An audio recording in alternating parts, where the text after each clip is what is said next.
रामायण की कहानी। हनुमान जी का जन्म। राम भक्त हनुमान को कई नामों से जाना जाता है, जैसे मारुति नंदन, पवन पुत्र व संकटमोचन आदि। माना जाता है कि वह भगवान शिव के 11वें रुद्र अवतार थे और उनके जन्म का उल्लेख कई पौराणिक कथाओं में मिलता है। इस कहानी में हम हनुमान जी के जन्म से जुड़ी ऐसी ही एक प्रचलित कथा बता रहे हैं। हनुमान जी के जन्म की कथा बहुत रोचक है। वे माता अंजनी और वानर राज केसरी के पुत्र थे। माना जाता है कि उनका जन्म कोई साधारण संयोग नहीं था, बल्कि देवतागण, नक्षत्र और सारे भगवान के आशीर्वाद से पृथ्वी से पाप का विनाश करने के लिए हुआ था। मान्यताओं के अनुसार माता अंजनी को यह वरदान मिला हुआ था कि उनका होने वाला पुत्र शिव का अंश होगा। इसके अलावा एक मान्यता यह भी है कि जब बजरंगबली का जन्म हुआ था, उसी समय रावण के घर भी एक पुत्र ने जन्म लिया था।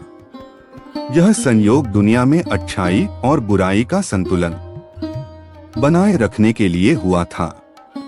बात सतयुग की है, जब माता अंजनी एक जंगल में बैठकर पुत्र प्राप्ति के लिए भगवान शिव की पूजा कर रही थीं। वह हाथ जोड़कर और आंखें बंद करके आराधना में लीन थी। तभी उनकी सामने रखी कटोरी में एक फल आकर गिरा। माता अंजनी ने जब उस फल को देखा तो उन्होंने उसे प्रसाद समझकर सेवन कर लिया।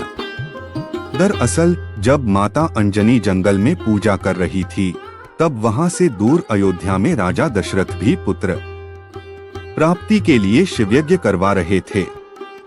इस हवन के बाद पंडित ने राजा दशरथ की तीनों रानियों को फल दिए, जिन्हें खाने से उन्हें पुत्र प्राप्ति हुई थी।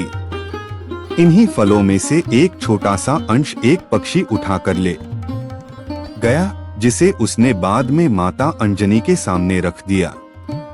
इस प्रकार भगवान शिव के आशीर्वाद से हुआ था केसरी नंदन हनुमान। जय श्री राम का जन्म। मित्रों, आशा करता हूँ कि श्री राम भगत हनुमान जी के जन्म की यह कहानी पसंद आई होगी। तो ऐसी ही धार्मिक और आध्यात्मिक कहानियां पढ़ने और सुनने के लिए दोस्तों आप मेरे इस YouTube चैनल को सब्सक्राइब करें और वीडियो को अपने दोस्तों को शेयर करें। धन्यवाद मित्रों।